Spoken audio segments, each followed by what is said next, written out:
Imagine standing at the Atlantic's edge in darkness, hearing the wind and knowing that far below lies a wreck people still argue about today. The official story sounds simple enough. The Titanic struck an iceberg, the damage was fatal, and the ship went down. But some stories resist simplicity forever. Because the greater the tragedy, the harder it becomes to believe in chance alone. This is not only a shipwreck story. It is the story of why so many people believe the iceberg was not the whole truth.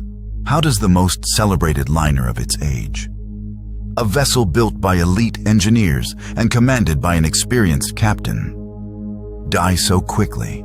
How does a disaster lasting only hours leave behind questions that still sound unfinished more than a century later? To understand why this theory survived, you have to separate documented history from later suspicion, theory, and interpretation. The historical core is dramatic enough. The Titanic was real. The voyage was real. The collision was real, and the inquiries were real. Everything after that becomes uncertain territory, between records, motives, timing, money, and the human need for a larger cause.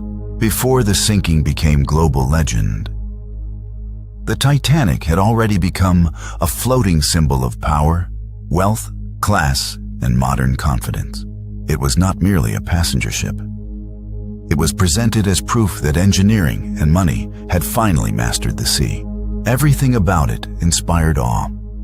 The scale, the interiors, the electric light, the staircase, the publicity, and the name. And that mattered deeply afterward. Because when ordinary ships sink, history mourns. But when symbols sink, history creates myths. By April of 1912, the Titanic carried not just travelers, but elites, immigrants, families, workers, and powerful names. That passenger list helped sustain suspicion. Because once famous men die together, people stop seeing only tragedy and start asking why. John Jacob Astor was on board. Benjamin Guggenheim was on board. Isidor Straus was on board. These were not unknown rich men. They were figures tied to industry, influence, finance, and the upper reaches of American power. And once names like that appear, suspicion no longer needs certainty. It only needs timing, symbolism, and a large enough question. Then there was another name. And this one became central to nearly every later Titanic conspiracy. John Pierpont Morgan entered the picture. The financier whose corporate empire was tied to the company controlling White Star Line. Morgan had planned to sail. And then, at the very last moment, he did not board the ship. That fact is real enough. And for decades, it has been one of the first details conspiracy writers mention. Powerful men change plans constantly. But when catastrophe follows, an ordinary cancellation starts to feel ominous in hindsight. To many later believers, that was the first crack in the official account. The first detail that felt wrong. Not proof of murder outright, not evidence that the iceberg was fake, but a fact that changed the emotional shape. And that is where Titanic changes. From a maritime disaster into a question about motive, gain, and historical timing. Why were some powerful men aboard? And why was one of the most powerful men connected to the company suddenly absent? Why did a ship entering icy waters continue moving at a speed that later critics would call dangerously confident for the conditions? Why did a vessel praised as modern perfection carry too few lifeboats for everyone aboard despite the scale of the voyage? Why does this disaster still feel, to some people, less like a chain of mistakes and more like convenient destruction? The official answer is brutal enough. Human beings trusted technology too much, respected nature too little, and paid dearly. For many historians, that is sufficient. Warnings arrived, speed remained high, visibility was deceptive, and the iceberg was seen too late. But for those never satisfied, the collision began to look like only the visible trigger for something larger. That is where the Federal Reserve appears, and where Titanic turns for many audiences, into a theory about financial power. The Federal Reserve System came later. It was established in December of 1913, more than a year after the sinking. For mainstream historians, that timeline matters. They see banking reform as a process already underway long before Titanic ever sailed. But conspiracy writers read it differently. They saw the same sequence and believed the timing felt far too useful. They argued that men lost aboard represented resistance to a new central banking structure in the United States. Whether that claim is fully documented remains heavily disputed, but as a narrative, it proved powerful enough to survive. Because once a person accepts it, the sinking no longer feels accidental, but beneficial to forces larger than the ship. In that darker version of events, the iceberg was real, but only the instrument rather than the true cause. The real force was financial power, a system so large and so cold that one magnificent ship could be sacrificed.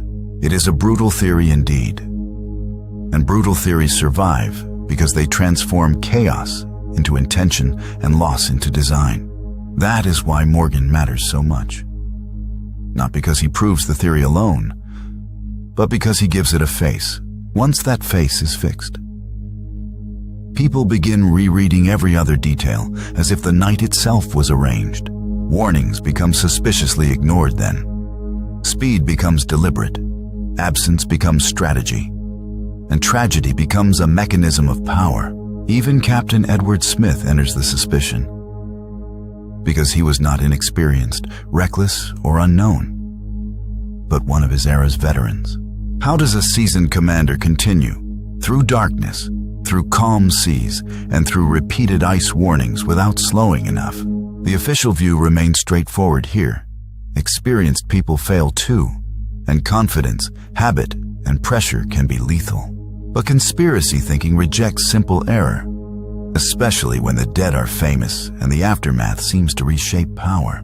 That is why Titanic became perfect for hidden history theories, because the real event already contained their essential ingredients.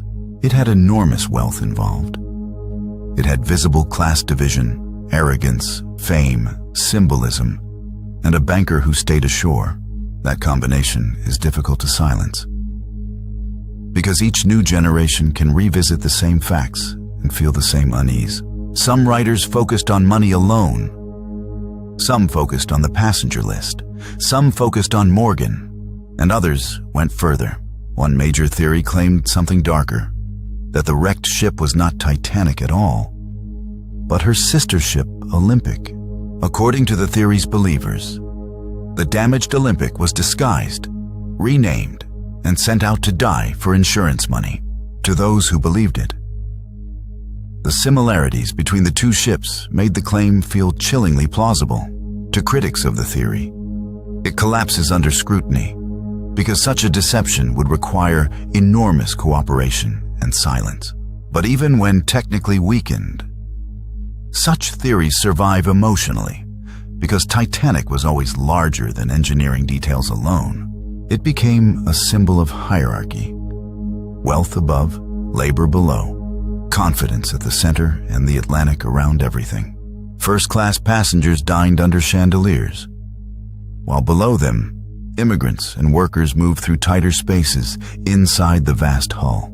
So when the sea entered, the disaster did not merely shatter steel, it shattered the illusion of protected privilege.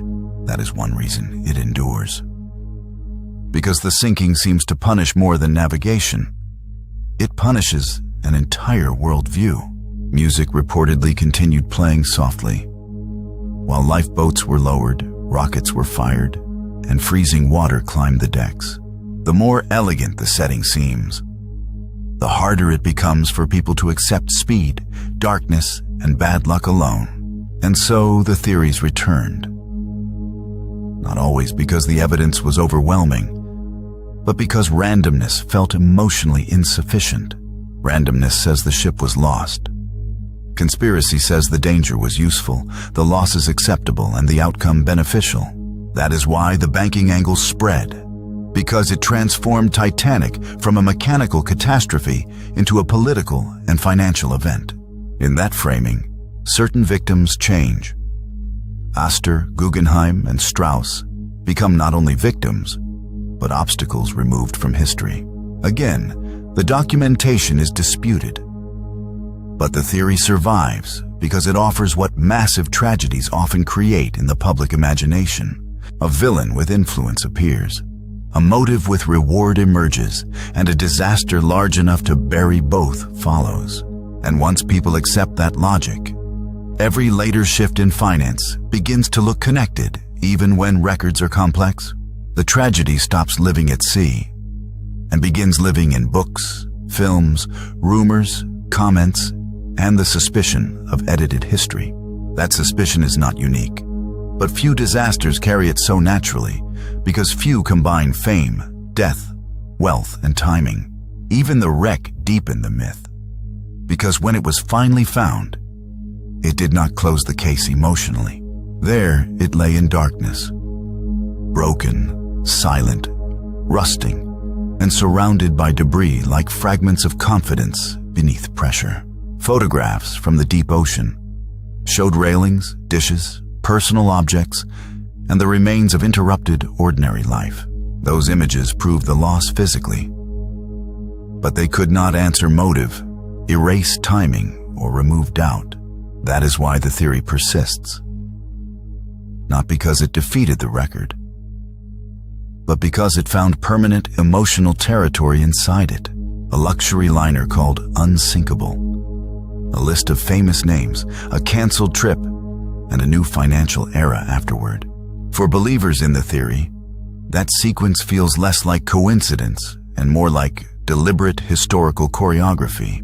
For skeptics of the theory, it remains a case where imagination attached itself to tragedy and expanded scattered facts.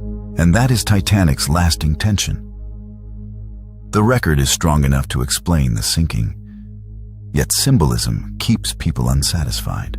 Maybe the human mind hates scale, because when enough people die at once, chance begins to sound almost insulting.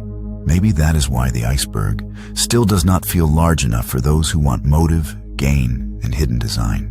And perhaps that explains Titanic's afterlife. Not alive as a ghost tale, but alive as a question history never settled emotionally. Was this one of history's worst accidents? The result of confidence, speed, ice, poor preparation, and the limits of the era? Or was it, as some claim, a catastrophe too useful to be innocent, hiding a larger transfer of power afterward? The answer still depends on emphasis, on inquiry reports, disputed motives, financial history, later suspicion, and emotional intuition. But one fact remains unshaken today. When Titanic went down, it took more than passengers and steel into darkness. It also took away certainty itself. And certainty never truly returned to this story after that freezing night. The ocean kept the wreckage, history kept the documents, and the story kept the doubt alive across generations. That doubt is why Titanic endures. Because for millions, it never became just a shipwreck. It became a test of official history itself. A test of whether the accepted explanation is always the complete explanation. So the question returns once more, not at the collision itself, but in the silence that followed after the lights vanished. Was the iceberg the true cause, or only the visible edge of something colder, larger, and much harder to prove? Because if the official account stands, then the lesson is already brutal, written in arrogance, speed, steel, and black water. But if it was not complete in Starry Star, then the Titanic was more than a maritime disaster in modern history. It was a message delivered carefully, sealed in ice, buried in darkness, and never fully released by the Atlantic.